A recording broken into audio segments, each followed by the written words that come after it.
Welcome back, everybody, to Blast Star 6 EU League. We continue on with this third and final playday of our Super Week.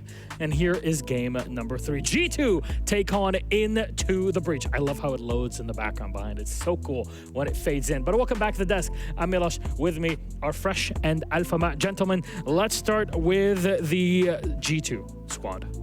I was going to say elephant in the room, but here it is. Always a good place to start, Milos. We love talking about G2. And I think if we're contextualizing their season and their stage so far, relatively successful with a hiccup yesterday. Are we calling it a hiccup? That's a hiccup, 100%. Yeah. What you were saying before, the fact that they had a good dynamic, they were on the up and up. Yeah. I think they proved that there's 2 pickups, Blaz and Loira. Loira maybe a bit of a gray area right now, but at least what they've been trying to achieve is working better. A gray area, 119 EPS. No, I didn't mean Blaz, I mean Loira. Oh, okay. Loira right now is like the second pickup that's a bit more like, Yeah. it still need to show his proof. It's fine, he's still quite young. I think it was working really well. They were on the up and up. They managed to get some really good wins. And I was basically expecting them to continue on that trend. Yep. And yesterday was, I think, very surprising, that loss against Secret. I think it looked a little bit stressed. I think, you know, the Doki with a big whiff. I think Loira individually made some pretty bad decisions. And I think collectively they were not a good team. You can see Doki's meditating. Maybe that will help him not whiff today. But yeah, I think right yesterday off, this is still G2. This is still a powerhouse. 100%. I think you have the players there that can completely mentally reset and go from one day to another and completely different showing. Now, I want to focus on Blaz here on your screen. I think he was the one that was the most consistent in the last 2 weeks, and especially yesterday. If you look at him at his anchor role, he's the one pulling this 1v2 clutch here, for example. He's always in this situation where he has to play for himself. For example, here, as an anchor, he has to hold catwalk. And he goes there, full flashed Grims, he gets a pick, and then he burns even more time. You can see flashes, you can see him playing around the Asami, and he's burning more time and holding this strong position in the difficult position. He will give his life away here, but he burned enough time. Now look at him here on plat. He's by himself. The rest of the team is working on Gym Bomb site, and he's single-handedly handling 3 players.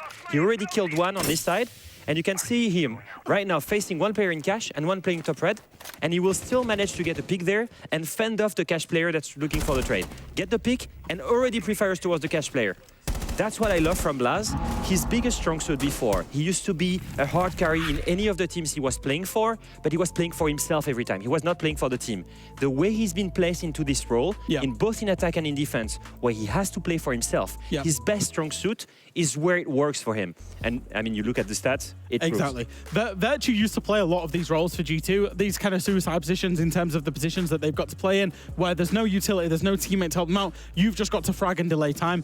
And I'm not, Virtue's not going to hate me saying this. I think Blaz is a direct upgrade in the kill department on that. And you can see why he's prospering. Absolutely. Now, on the ITB side, we're coming in. We have expectations. We want the team to improve, but they've gone through a bit of a lull here, Jack.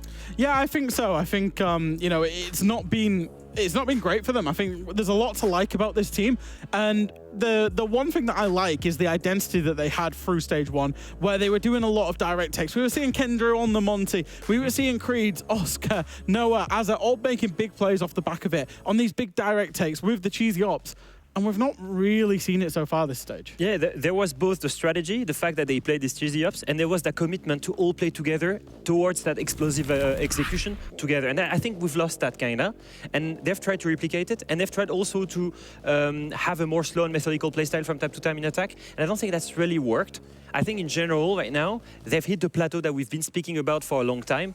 They've been outplaying a lot of teams for the full year when nobody expected them, and that's it. I think they reached that ceiling. Now is the time. They're in the middle of their first crisis as a team. Yep. How do they problem solve it? Do they commit and go back to that playstyle and make it strong, but risk the plateau? Yep. Or do they try to diversify and have this different playstyle, but really need to step it up in terms of tier 1 level? That's the big question as well, because if their attacks are not working, that is one half of the game, and it's usually the half of the game that will win or lose you the map. So I think if it was me and I wanted to go by identity, I would go back to what has worked, reset back to that position, and look to fix it afterwards. Maybe a more classic grounded map would suit the game better for ITB, but that depends on what G2 has in store for them on the other side. We're going to go to Chalet, Skyscraper, being banned out by ITB, Leo. Yeah, no, before before going to Chalet, I think we just take a look at what G2 has banned here. Nothing too surprising. They get rid of the permabans in border. Club they've played yesterday didn't look good, and they also banned that Heaven that they don't really like. And most importantly, they banned Lair. That's not a big surprise for me, because ITB showed a really good Lair against Fnatic. Now you look at ITB, it's the reverse thing. They banned Cafe and Sky, 2 permabans for them, and they lost Console yesterday. So when you look at this, nothing too surprising. And we go to Chalet, and that gets me very excited. I'm the one on the edge right now. You know why? Because during AWC, ITB won 7-1 against FaZe on Chalet. It was amazing. And what did G2 do against Virtus.pro on Chalet this season? 7-0. 7-0. So we have a team that beat FaZe 7-1 and a team that beat Virtus.pro 7-0 on it, facing each other on the same map. And do you know why that is? This map suits their styles of the direct attacks, of the individual plays, of everything that's cheesy about the game right now. The shields, the yings, the capitals, you know, Dokkaebis. Chalet suits that down to a T. Both of these teams love it. It's like the perfect battleground for these two teams. And it makes sense that we're going to a map in the French Alps to get cheesy plays through it. I'm very excited. A nice Franche-Comté with Let's go to Courchevel. Come on. That's the name of the map. Fair enough. Anyways, gentlemen, thanks so much. I don't even know where that is, and I'm a French resident, so here we'll leave it at that. Let's get into our matchup, G2 versus ITB with Fluke and Hap. Thank you very much, Milos. And yes, we go from, let's be honest, a bit of a slow-paced border to, as they said on the desk, I am hoping for a very quick, aggressive, violent, explosive, other cool words that you'd throw on a movie poster version of Chalet here. And as a Dutch person, I also know a lot about cheese. I just wanted to, you know, dime in there and between French people. Just had to throw it out there. Yeah, I mean, cool. What's your favorite cheese? Chat, what's your favorite cheese? I do actually like just regular kind of cheese, but like with okay, you know nothing about if your first answer is regular kind of cheese, you know nothing about cheese. Okay, I'm just gonna say a nice Gouda kaasje. Yes. Okay. With a bunch of like spices in it, and either Italian herbs or like chili flakes or you know that kind of stuff. For me, string or Baby Bell. Now, Monty is banned, as we saw in the previous map. Obviously, they're in a pretty strong point at this point right now. Get them gone. The shield play, the pressure that can be applied, Grim as well. A fair removal from the pace, and G2, as it was sort of highlighted before on the desk, they've generally been in pretty good form, but they are a team that does often have really nice honeymoon periods, sort of Cinderella stories when they have new pickups. You want to kind of see how long that goes with Blaz and Laura of just how developed they can get. Yeah, for sure, and I mean, G2, you know, picked up these two players. I mean, we've seen Blaz before.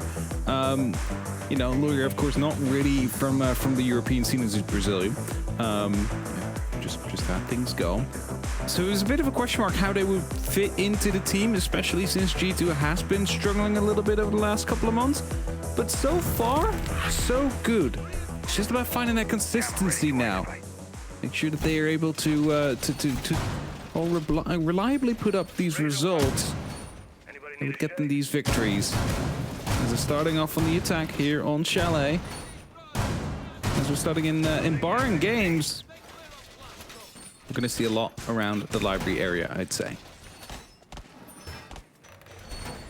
Now, then, ITB, if we're going to talk about how G2 have a bit of momentum, ITB, unfortunately, it's fallen away from them. And you can be forgiven for their early round losses, or their early sort of showdown losses. They had Wolves, they had BDS.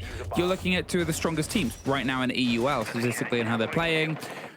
Then it kept on happening a little bit. They were losing to teams, you know, there's pressure from Virtus.pro, there's all these other games, and you're thinking, okay, where's this team that was able to get so much momentum before? Where's this team that I think surprised a lot of us in the first split, but kept that going? Last time these two teams met, it was a 7-5 into the favor of ITB. It was on Club, so it's a very different handling map itself, but the sort of promo clips that we saw from Alfama on the desk were the great plays on Club that Blaz has been able to deliver. G2, the momentum's in their favor here to get a little bit of revenge from the first stage. Doki's quick in, get some control around the back end, eyes towards the bedroom to see if they can just slowly clear across. As the first minute passes, you see these RC Lutero is coming in, just checking around for any utility, seeing if they can get anything, get shut up before it reaches the shield. But back about like ITB, they've of course had like, back when they were, you know, last year, it was a horrible stage that they had in stage 1. They surprised everybody, managed to qualify to the major, get themselves a second qualification as well to an international event. Now, they didn't really do that well in the international stage, but they're also still a relatively new team, as Noah just gets the first kill onto Alamau, a second one to follow up on that. I mean, bit scrappy, bit close quarters. ITB, there's one more. Kenny gets the end of Doki. We said it would be a little bit explosive and aggressive, and Uno is suddenly just left looking at a bit of a dud. Gets the breach through onto the soft, makes a lot of noise to maybe cover some of the motion in the rappel, but I think they're pretty confident on where the player is. I assume he will get a little bit of pressure that comes from underneath him. He can't sit around in case of mudroom, so instead tries and drives towards it. 50 seconds and 1 versus 5. It's not impossible. I think ITB need to start trying to move into the fight, and look, they're staying still. They realize that they don't need to chase the kill. They're going to say, look, you can have all the other side of the map as you want it. I say, then there's a little bit of a run out. But otherwise, round to the back, revealed by a goo mine, and really nowhere Uno can turn. This round is just probably going to be ending very soon, and with only a single way, and it's ITB picking up the round. Uno just has to fight through too much. There's not enough time. He gives away his position, instantly gets swung on, and ITB gets that first round. That's a great start for them, as G2 tried to make the push happen on 2 or 3 different positions at the same time, but all of them kind of falling short.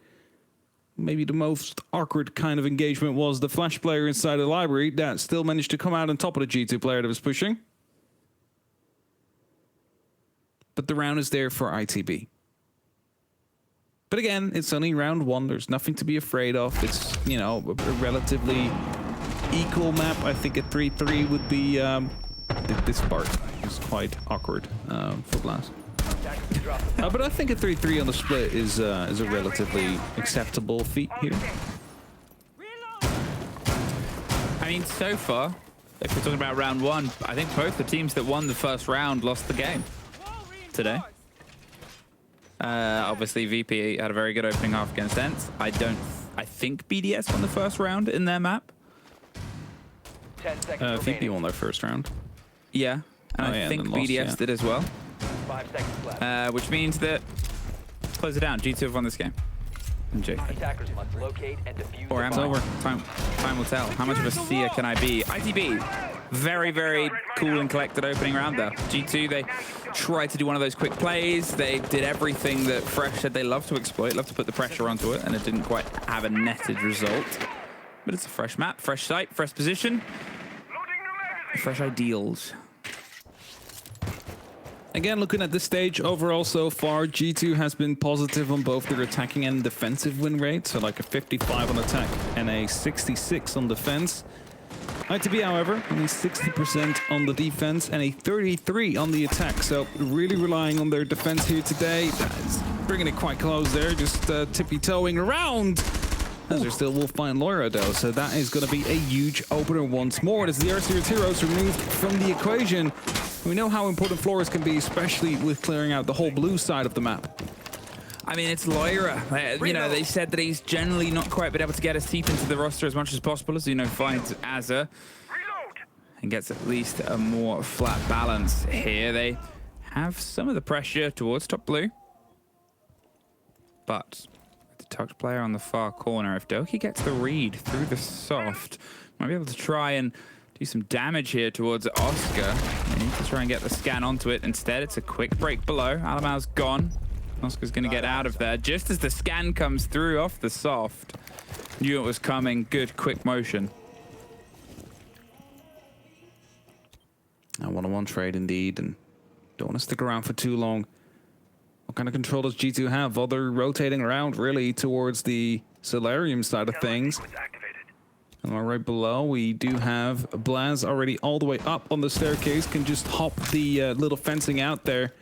Interesting Claymore is going to get them if they walk really far, but surely they shoot it before they actually run out at that point if they open the door. Either way, See, ITB is really focused on the site. No one's thinking about a run out. It's either piano or the bedroom or office itself that they are located in. With these 50 seconds left, that mirror window could be a huge problem. Where are they going to try and make this first road in? They're getting themselves a pocket of space, and Doki finds it right in the bathroom, sprays towards the mirror window, and tucks close, but he can't take the goo mine out yet. The pressure never ended. Great bits of motion there from ITB to ensure that they could very quickly get a response towards that bit of control that G2 tried to wrest. He's still resting, and Kenny joins him on the floor, but is instantly taken out as Creeds gets the revenge. The swing round, 15 seconds. They finally break their way closer and closer, but with the concern of anywhere being swung on, they have to try and hold a very narrow angle. Great take from Creeds. Puts us into what is a 2 versus 1 with the last bit mopped up there by ITB. Yeah, that was the most important swing to come through there. As soon as that plant was going through, you want to take care of that cover, forces the player on the plant to go off. And at that point, you just take the ground aggressively, be in a position where he doesn't expect you to be, and get yourself that advantage. So with that, 2-0 on the board right now for ITB. Again, looking at statistics, they will be relying heavily on their defense here, looking for 4 or 5 rounds to secure themselves a win here. And G2, of course, they want to make sure that they're not suffering a back-to-back loss, because then questions again will be asked, like, where did you guys go, considering you had such a great start to the season initially? What happened? I think it's fair to, you know, a bump in a road only turns into a bigger worry if it's not impacted upon. These are 2 teams that play similar Siege, as it was pointed out. They're going to be able to have better answers for each other than teams on the opposite side. It's just a matter of, you know, being more familiar of the ball game that they want to play. They're locked in pretty frequently to each other's needs, wants and desires, and it reflects itself in the bans, but it reflects itself in the responses, how quick they were to swing back in against Doki, how quick they've been. That really confused me with the wipe there. I was like, was that a replay? No, it wasn't. Blast is dead. That was the round that you're lying I was a little bit lost there, a little bit confused. And you know, this round is going to be difficult enough as it is already, because they do have Kendrew on that clash. Now, luckily, they do have utility to deal with it. They have some Candelas. They do have incendiary bolts as well. So, in theory, they should be able to deal with it. But practically, a clash is always such a pain to play against.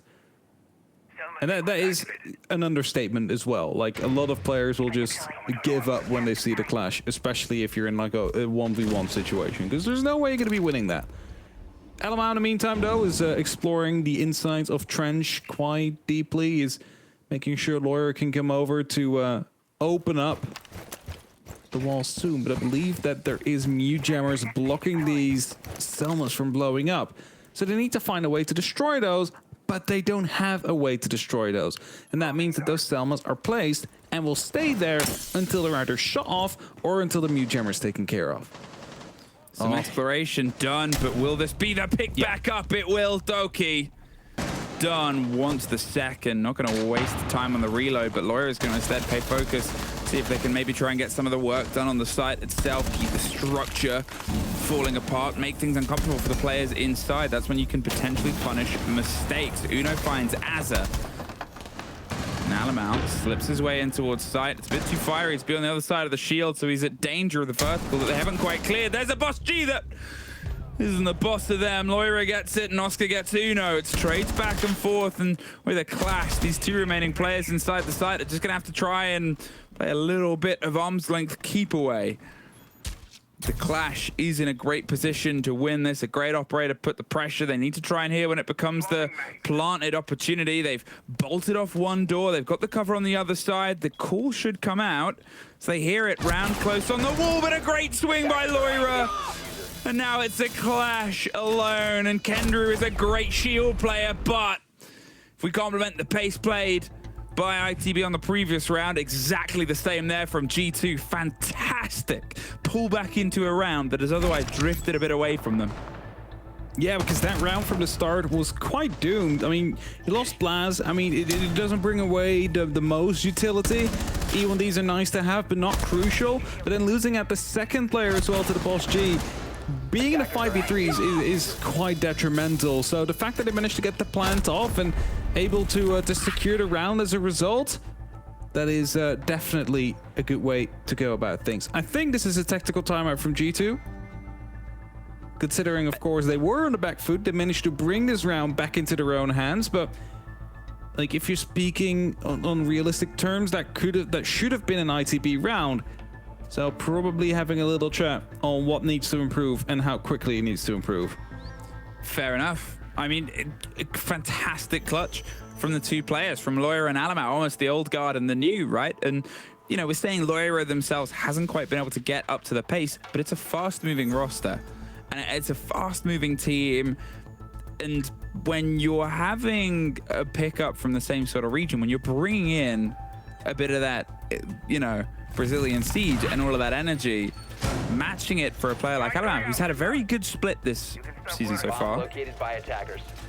can lead to those huge, huge moments. And, you know, if it had gone away, if it had been a 3-0, it's a little bit traumatizing, but nothing gets you momentum more than a huge clutch.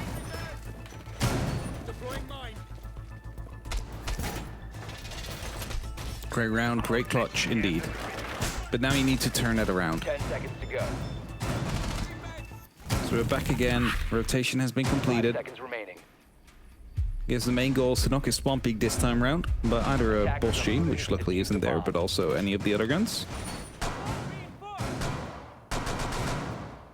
And we see a lot of destruction capabilities in the hands of G2. So we do have the Zofia with the 2 impacts, we do have the 4 RCEs, 2 charges on the Ash as well. So definitely ready to deal with stuff. And I think especially the mirror windows, for example, it's pretty nice to have that stuff available where you can just, you know, shatter it. Doesn't quite drop it out, but at least it makes sure that they can no longer look through it. So it turns it into a reinforced wall that they can drop the window out of if they feel like it, to create a 2-way angle. And as Oscar is waiting, throws a C4, gets fully blinded. No, he does not, but still taken down, though, as he goes aggressive. Didn't expect Doki to be hanging from the ceiling there. It's a bit strange that he didn't expect that. Uno does get Azus. They did expect that, at least, from the jump out below, because hanging from there is the way you hold that, right? That's how you get the angle. So leaning into that fight, you know, decisions are made, and unfortunately that one didn't quite go to his favor. Neither did that one. That is 2 of 3 dead players dead outside of the map so far from the side of the defense, and it seems like Noah wants to try and put that balance back in. Does get one caught out, Alamau. And they've got to start trying to make little motions like that. Kendrew is blinded, pulls himself a bit further down blue. Tuck's ready for the fight, the spray over the top. They are still very close, and there are hot pings, but he's about to be swung from somewhere else, and as Noah goes down, well, it was just an encircling that came on the back of it. G2 punished a lot of ITB's game there that round. Yeah, for sure. I mean, they might have gone a bit too aggressive out there. G2 read it perfectly, able to find, as you mentioned, 3 kills outside of the map, almost 4 if it was for Alamau going on the drone right in front of the big door there. But G2 strike back right after the tactical timeout. Again, they managed to clutch round number 3, called the timeout because they should have lost that round, and I still think that's a good thing to do. Like, even if you win those rounds, but like, it's more so based on individual skill rather than actual team play. You want to make sure that you are, you know, pulling into that, and that you quickly getting things sorted again, which of course was the case in that round, as they equalize the score to 2-2. And again, mentioning ITB's attacking win rate hasn't been great this season so far. Their defense has been their strong suit and responsible for most of the points that they've gathered so far. G2 is positive on both sides of the map. 5 seconds remaining. From 2 up to continued here. G2, they've used their attack timeout early. They've used their conversation early, but it has netted a very positive result there. That was a very convincing return to form. against what is really the primary pick of the site. Up towards bedroom, instead the Sens and the Glaz. I'm curious how they're going to try and rock this combo, where they go for a roll across, a quick touch plant, maybe try and exploit the fact that ITB have some of these loose players and have played this before. Obviously, Doki put the pressure in close onto Bathroom, but then didn't get much further than that. If instead the rest of the team gets to sort of push in behind it once they've cleared some of these castles, which they're not even going to do it. There it is. There's the roll. There's the plant. Agumine takes out Blazes, buys them a couple of seconds, but they're still going to see if they can get the lock in the plant. You need a reaction here. You need a response. Instead, what you've got is a post-plant situation. Oscar's down. There's a kill. There's some trades coming out the back end. The run out doesn't it some results, but a post-plant here is very, very awkward. They have the Sens, the Nomad, and the Glaz. People whose active gadgets are probably lesser used at this point. ITB need to see if they can try and isolate it. They picked up Oscar. Got him back into the force. We'll hear the door ripped, and Alamar more than ready, but as Noah gets Blaz, hits the air jab. Worried about the swing. They're going for the counter defuse. The castle on the window! Brilliantly played by ITB, and you can see it on Kendrew's face. Didn't even see it happening, but neither did Alamau. I was going to say, this is such a smart play from G2. They realized that everything was castled off on the side. They had the free opportunity to just go for the plant. They did. They took verticality instantly as well. But as a result, the castle just runs up, barricades the window again, and they just go for the defuse because they knew there was a glass on that window. He doesn't have any explosives that quickly gets rid of that window. He has to punch it, and that takes time. And that takes more than 7 seconds, which is the timer you need to go for a defuse like that. And that they did it at the same time as the run out. We were watching this. So was Alamau, and that's when they were doing it above. Brilliant. Absolutely brilliant combination of comms there from ITB. Things you love to see, unless you're G2 in that situation. But even they were smiling about it, and you could see all chat was going off. I think everybody sees the jovial energy of that situation. Love a good castle play like that. There's something so satisfying about it. I mean, you know, we're getting to see the chat through medics as well, and apparently they ripped out a castle barricade before they even went for the play, so they still had one left in their pockets afterwards. So first they rip one down after the plant happened, then they go for a run out, and they use that ripped castle barricade to block that window. So that is just a genius move. Honestly, nothing else you can say about it. It worked out wonders. They managed to get the round. G2, they stuff it down to the side of ITB, and I said it before, a clutch round is sometimes that big momentum drive, and ITB just pulled off a fantastic play from being a bit on the back foot. I wouldn't say it was a full clutch, but when they've got a post plant that you're not entirely aware of, to win that round back, even with about 4 or 5 total people still standing, it's pretty big. Blaz gets Noah, gets a bit of revenge on that opening statistic that he's been on the wrong side of before. As they peel themselves close, they're sort of, again, just G2's relentless energy at fighting their way into corners of the map. I think finding Noah was also an important kill, considering the fact that that boss G is just so dangerous in this current meta. Like, it doesn't even matter where it hits you, it'll just one-shot you at most ranges. So having that removed from the board is just going to be allowing you to peak with a little bit more confidence, because now it's just a headshot that will remove you in one go.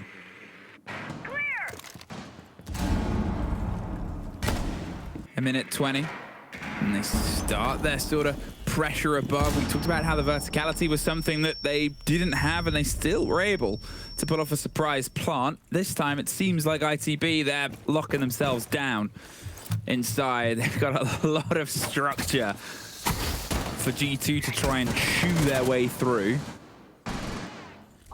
And rather than playing behind that clash, playing behind that sort of option, they've opted instead for this aggressive gun game. The floor gets shredded, the hatch has been opened. G2 have everything to work with above, apart from the kills, and that is that problem. Doki finds Oscar, who attempted to swing his way all the way up top, Asa was tempted by the revenge. They thought they saw an opportunity, but I guess a little bit of misinformation on the blue camera has netted a negative result. 2 more. And I said they were trying to sit down and wait, but apparently they disagreed with that. 20 seconds, Kendry versus the world. And the 1 versus 5. Uno's getting the plant. Doki's looking for the fight. Does get 1, but he's fired off. He can't get any closer. And G2 keep us level. No, I was going to make the point that, yeah, instead of playing behind the Clash Indeed, they're using Goyo, they're using Smoke, they're using Bennett with a Nitro Cell. You know, like they're trying to play this strategically with their utility, but instead they just try to do a 3-man retake from the blue stairs, which Doki managed to find 2 kills out of, even though surprised by some of them. And that still gives us an even split. I think this is still favored towards G2, however. Finding themselves with those 3 rounds. Of course, it could have been 4 if they weren't castled off that quickly in the Master Battle. 15 seconds left. Attackers are activating the diffuser. I'm still, Also, just a smart play there, by the way. Just let him be there. It's fine. Like, he doesn't hurt anybody if he's playing around in blue. Just fire him off, get that plant, hold the angles. Yeah, I think that's the thing about these 2 teams, right? Is we've just had 2 good examples of usage of utility. Some might say some cheesier than others on our desk or in the all chat. 5 seconds to insertion. But it's the demonstration of these 2 teams. I think there's something about the coordination and communication and trust across it. And it's even maybe more apparent in this game based on the comparison we had on the border before. We said they were sort of slow to problem solve and slow to get these changes around. There's something so lightning quick and collected about how these 2 rosters approach that usage of utility in their problem solving. But turn of the half. We find ourselves... For a second, I thought that was Kendra entering, but then I saw how short it was just to draw. Yeah, it wasn't Doki, so.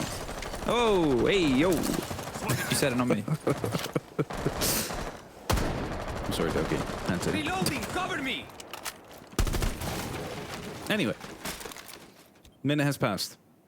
And ITB still trying to gain some control. They've realized that there isn't really any play going around inside of library, so they can take that relatively for free. The big danger here is Laura, who's down below, but also Blaz, who just swings wide on the back of, I believe, that might have been an explosion to go off.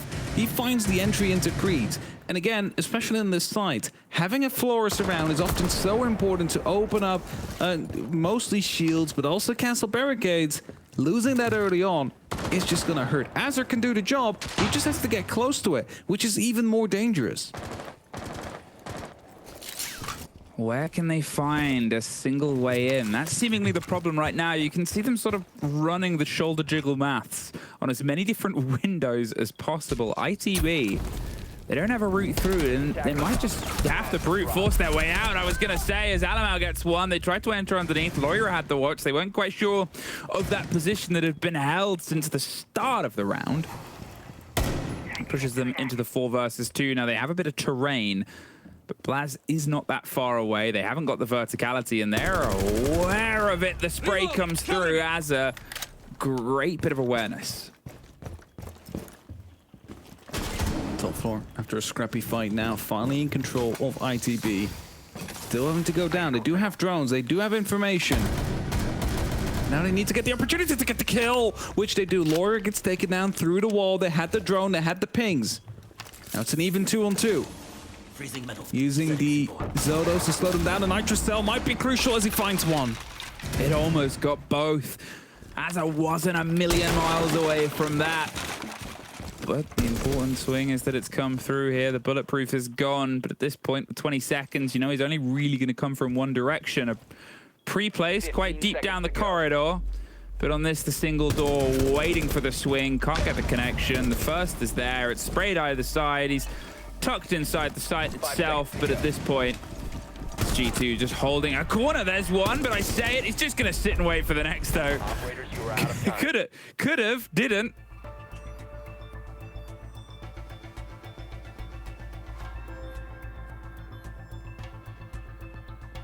And with that, another round passes.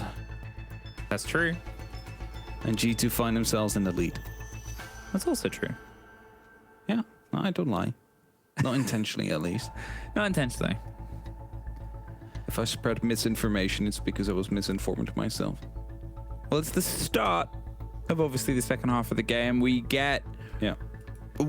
probably one of the quietest ends to a round in a while. Obviously, it's the first one that's ended out towards timeout, but we had very explosive rounds in that first half. A lot of engagements happened, whether it was, you know, early and an early end to a round or late and later into a round. It was still very spicy right there at the end, and it could have been, if that had been a clutch, that would have been mega.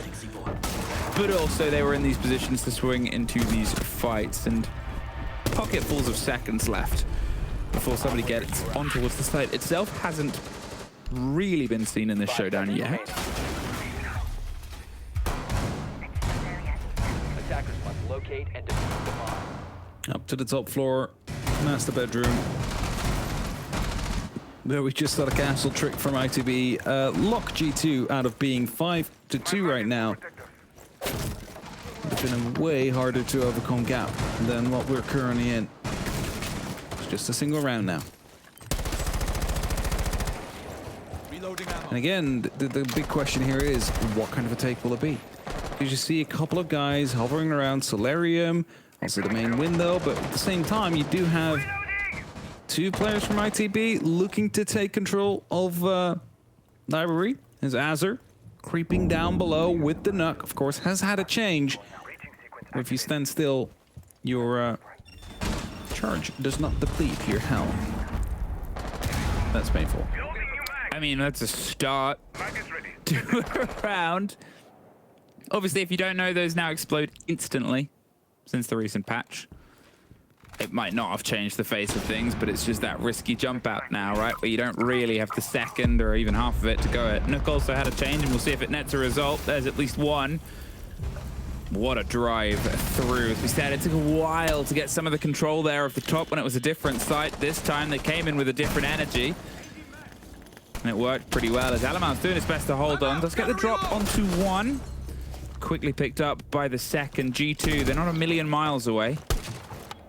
If they can get one clean engagement, suddenly it's a very flat round. Alaman was keeping 3 people busy there in Ivy, playing around, able to find 2 kills. You know, there was still 2 other players that were around trying to lock him out, but in the meantime, the plant is going to go down.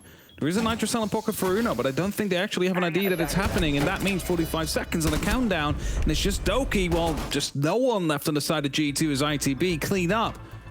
Get themselves to 4-4. And that keeps upping the stakes of this game because, again, both of them will want to get those full 3 points as they want to lock themselves in as quickly as possible.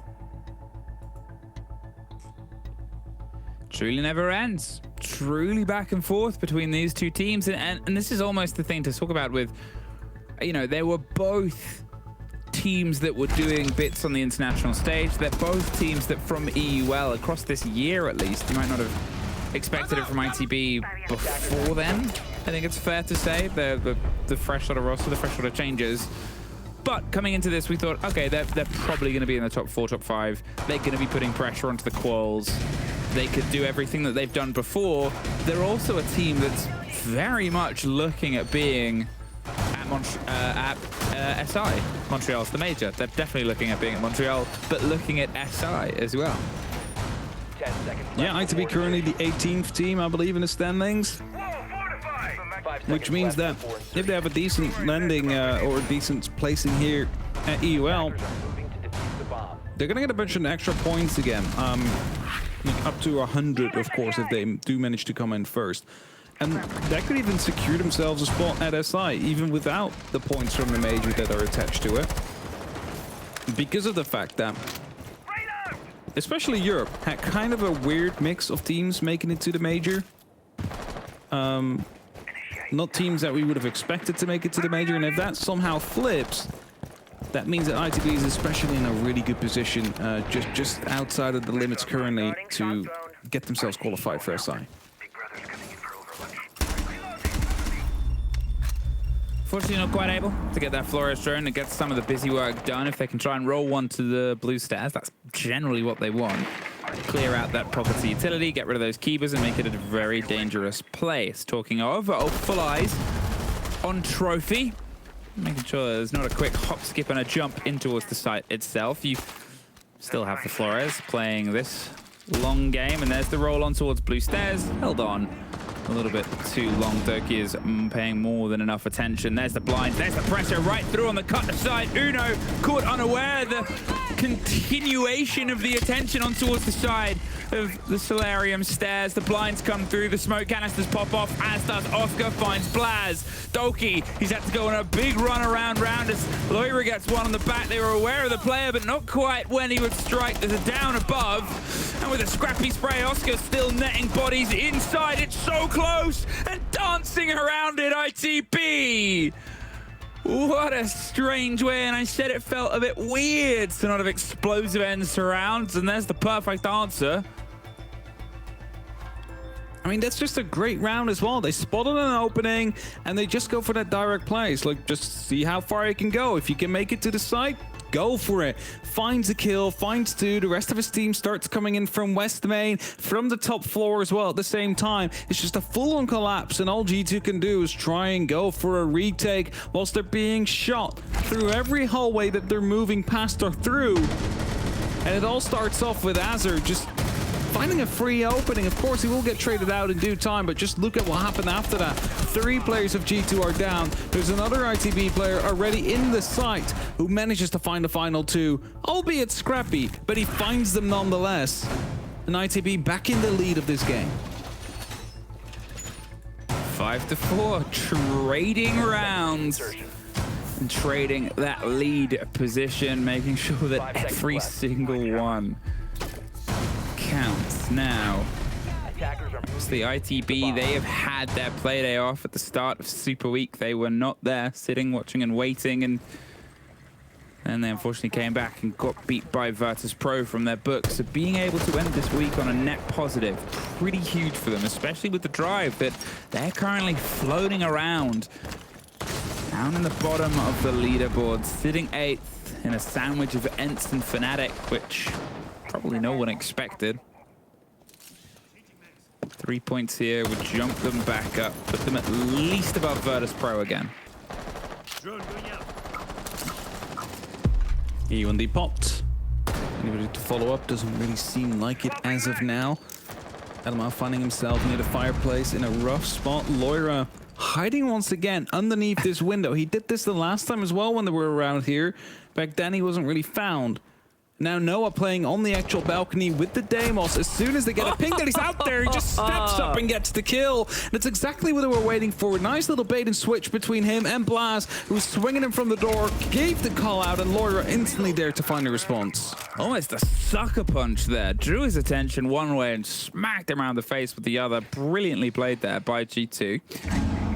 But now at this point, you've still got Creeds trying to creep his way inside the site. If he can get a kill here onto the back line, well, we'll never know, because Loira was aware of the position, or at least just was watching it. They had the man advantage, and they rotated the way away from the window. They'd already made their momentum there, and a bit of a blow here for ITB. As I said, it's been traded rounds, and ooh, a very, very tight fight there towards the back of the prep line. But the minute 10, the pressure is still here, and there's still a lot of work for ITB to do. They're hoping they get rewarded with a kill for a bit of unknown patience, and that G2 get a little bit angsty, but they're otherwise not really moving out. Oscar's inside the site, dies from the same player.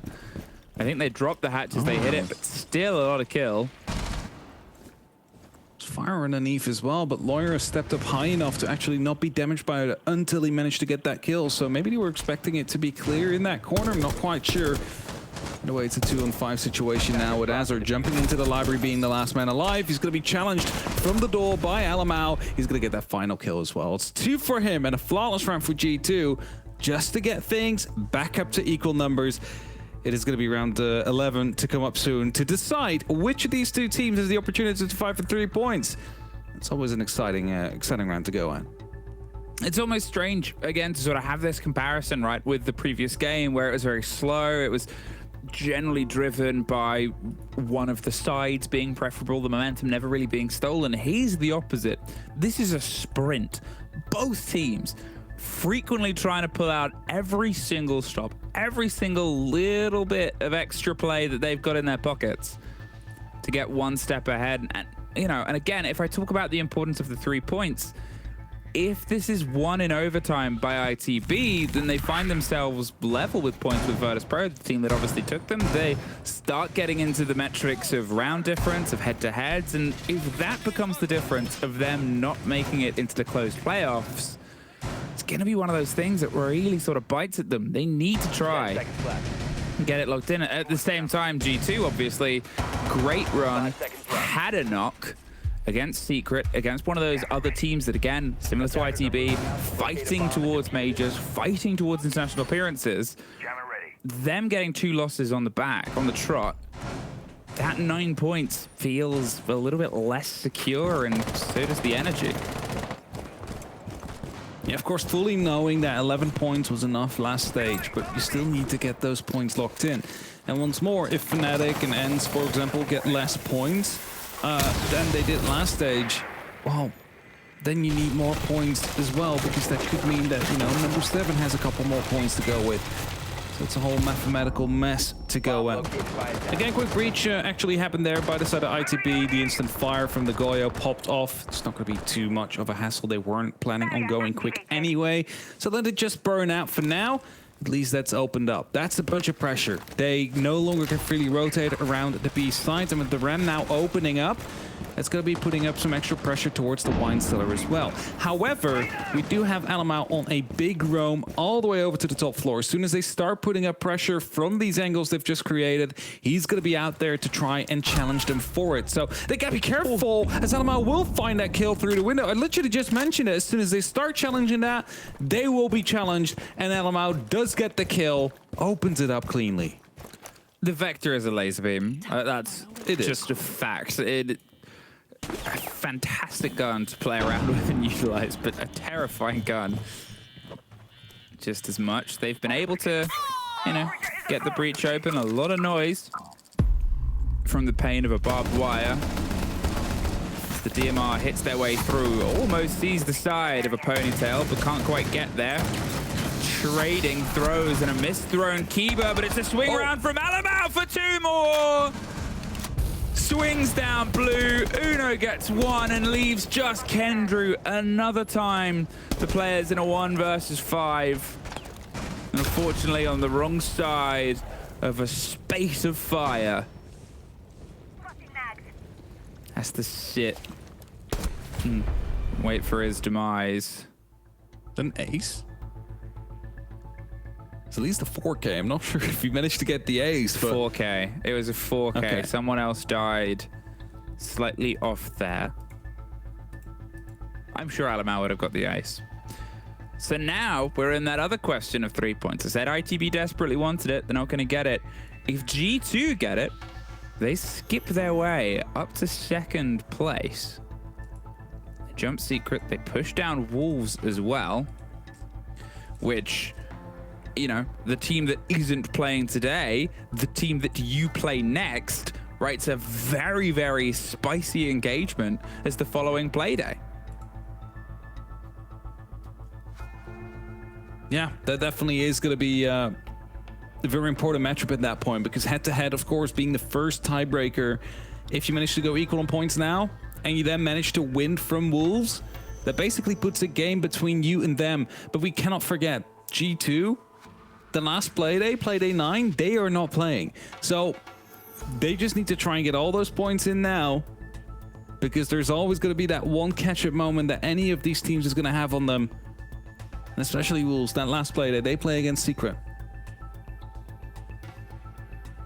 And as the timeout now, you know, is about to run out from the side of ITB, we're about to get going. And I mentioned it, Alamau being up on top there, he's going to challenge you as soon as you start doing anything on the first floor. And then they start pushing down blue, but it's just a bit a bit of a mess. Like, they're trying to fight through those keeper barriers. Anyone gets placed. There's another keeper barrier they have to shoot through. It takes about 20, 30 seconds. There's plenty of time for Alamau to rotate around, fly down the staircase, and get themselves those 2 extra kills. And it's just because they didn't want to deal with him. Like, they knew he was up there, but it takes so much time to try and hunt him down, especially if you've already lost a member and it's like 2 minutes left on the clock. Like, do you really go for that top floor roamer at that point, or do you just try and commit to the side and hope you're quicker than he returns? Here is that golden opportunity, that chance.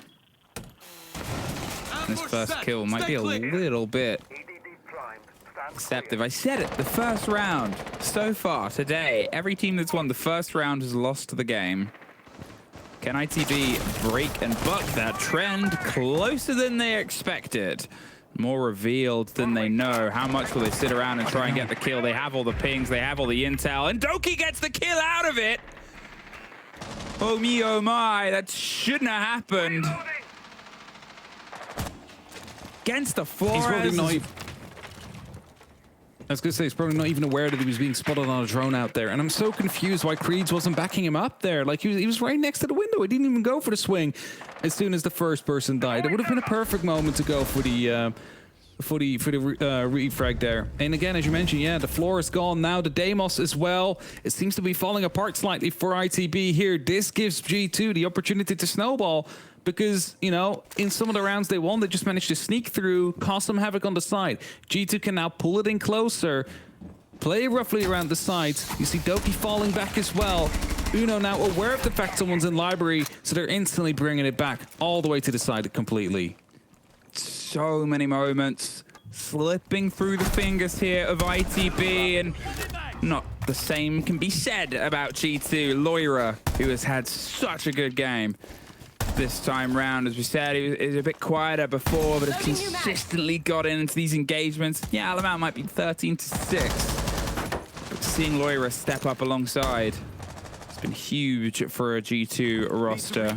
On the flip side, unfortunately, ITB even haven't been able to really get their teeth in. The flashbang, the pressure with the grenades around the corner, destroy a bit of utility, but it sounds like it's being restructured. There's the cross covered. There's the run out as well. Doki is feeling it.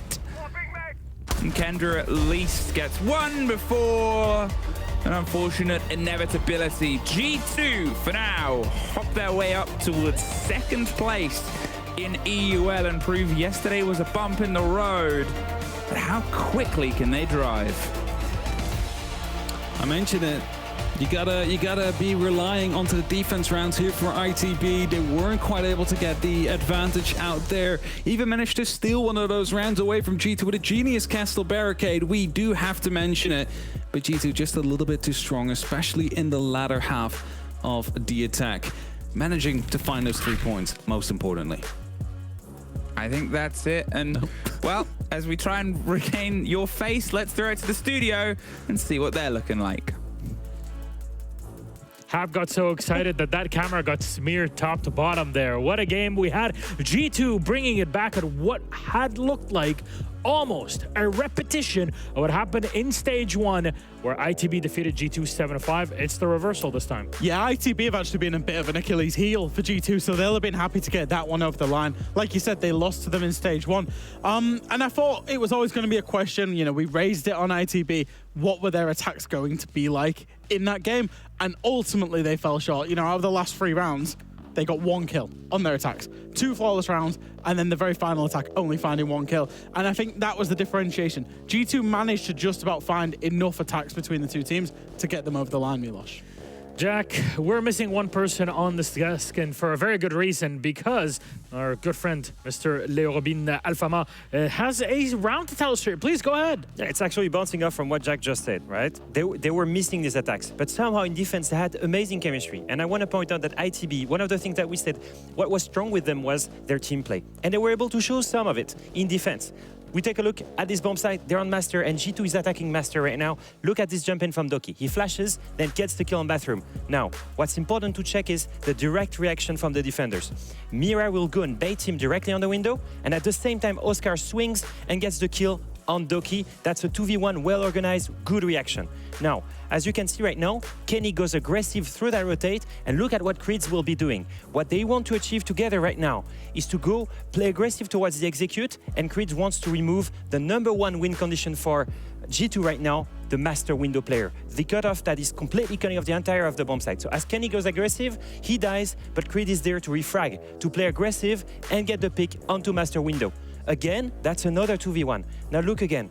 They regroup. That's what I love to see. They never are alone. They always play together whatever happens. So now, what's the win condition for D2? It's to go for the plant. So Alemao, what he does there, if we summarize, he's planting safe, Blaz is his cover. How do you remove those? Well, it's simple. Win condition 1, the cover. Win condition 2, the plant. How do you remove that? You bait Blaz, the cover, by swinging wide from bathroom window, and in fact, Creed, through rotate, goes for the kill. So Oscar swings wide, and Creed gets the pick. Perfect. That's the second win condition removed. Now, how do they do it together? Once again, look at this beautiful pinch from them. Everything they've done so far was removing win condition after win condition and doing it together in a 2v1. So chemistry there is, for sure in ITB. They just need to find it in attack. There's a reason why this game got so close, and I think there's a very specific round that we're all looking at, Jack. Yeah, this is generally not a G2 highlight. Of course, G2 did win the game, I promise. But round 5 was absolutely incredible for me. I think you can see the plant going down. It's an old classic. Get yourself the plant going on in double window. And what I did like about ITB, again, G2 won the game, so another ITB highlight. But this was cheesy, and this is what I love about Siege, just the pure creativity. You're going to see that Oscar has to bait out a run out to allow his teammates to try and retake onto the diffuser. You're going to see him here. He knows he's running out of main door. He's going to likely lose his life. But why is he going to lose his life? Because Alemao is holding him from the bottom. As that happens, Kenny castles up the double window and the defuse goes down. This is one of those beautiful bits of Rainbow Six Siege that we watch thousands of rounds, literally thousands of rounds, and anything can surprise us. This was something new, something innovative. They didn't know they were going to do it until they did it, and it did win them a round. Jack, you imagine the level of intelligence, whoever it must have been that designed and put this entire strategy in place. I don't even know what name to give them at that point, if they're even human at that point. But speaking of inhuman, Alemao is joining us on the interview after this win. First of all, Alemao, congratulations on the G2W. I want to ask you about it because we just got off the telestration. Round 5, Castle Barricade, Glaz trying to defend their bedroom on the plant. What happened there? I mean, it just happened. The guy was running out the lobby door, so I couldn't play on the window. And then when I killed the guy lobby door, I went up, the window was closed. GG. That's crazy. The guy had the balls to go and castle it off in front of you. Like I just couldn't find myself looking at it. Just looking at you. Play. Yeah, that was a really great play on the move. Looking at you, Alemao, more personally, I feel like we've seen you perform individually amazing this stage. And I was wondering, is it because of the new players and you playing with your own agility, playing at your own strength? Like, what's the reason for you to both take more responsibilities on your shoulders with 2 new pickups and at the same time being able to perform so well individually?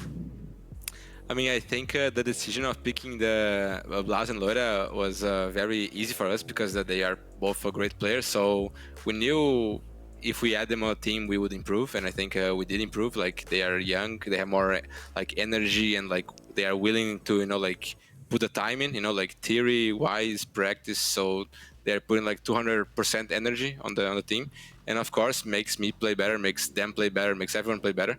And even like Ramalho, if like it's easier for him now to provide us with strats because we have like more players who can put the energy into like learning them and like playing them a lot, So every game like can change strats because everybody puts time on to understand and make us like with a bigger I forgot the word, but like energy bigger or will to do. playbook. Yeah, like bigger playbook of strats, like can do more now, It's actually funny because we had Virtu yesterday and we asked him just after his win against you, like, how did he feel about joining a new dynamic, like after 4 years with G2? And he actually told the same story as you, like hitting that refresh button and joining a new team and you picking up new players brings new vision, new identity, new hunger. And I feel like for both of you, actually, it was probably the best move in the end. I know lots of people criticize that roster change, but it seems to be working for the both of you.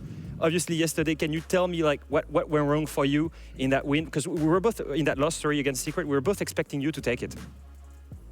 I mean, I think it was a hard match. Like they play really good, and I think we panic a lot. Like in a lot of rounds, like defending Jim, for example, they had like 20 seconds left to execute both rounds, and Jacuzzi was closed, so they didn't have any options how to win the round, right? And then we just throw it, like. So we should have been more structured on the defense. Yeah. I think if we just like keep the comms a little bit more clean, we would end up with like a plan to win the round so easy, because Secret was not in a good position to win those rounds they won. So I think maybe a little bit of like us, like not too much experience on the map, because Clubhouse we don't really play that much. But I still think like the game plan was good for yesterday. We just we panic a little bit on defense, and we let those rounds out of our hands. I think people can understand that you have a hectic communication when it's like it's been 4 weeks you're together. Like you can expect that from a team that's that young. I just wanted to point on that. I think that you guys taking Blaz and positioning him in this in his solo position, both as an anchor and then in attack as well, has been proving really efficiently. What was the idea behind it? Like who decided that he would play this role? Because I think it's been really effective so far, and no one has used him that way before. Yeah, I mean, I think Blast is doing pretty much the role that Jake used to do, like a Virtue. Yeah. So pretty much like on a lot of maps, it's just like it's kind of like the hardest role in my opinion, because most of the time like he has to do something and he cannot maybe like do something else. Like sometimes you just have to stay on a rappel and like holding something, so the others can do a play. And that was pretty much what Virtue used to do for the team. And Blast has been doing really well. And also I think Blast. He's more a player like capable of like doing something new and doing the same role as he has to do. Like if he has to cover an area, maybe he won't stay on the same place holding the area. Maybe he will do something else to hold the same thing. He's gonna think about something to do better than maybe what Virtue used to do. Of course, it's two different players, two different qualities, and but Blaz has been working very well for us in this regard. It's actually very refreshing to see this breath of fresh air in G2. Kind of reminds of the olden days in a new way, reinventing yourselves as a team. Alamau, again, congratulations on the win today. And well, good luck for the rest. I mean, you guys keep going up and up. 3 more points. Who knows what the future holds? Thank you. Let's go. Well, there it is. We just got it. G2 victorious, snatching that victory from the claws of almost a defeat there on Chalet to bring it back against Into the Breach. But we still have 1 more game for tonight. Let's take a quick break. When we get back, we'll throw you right into game number 4.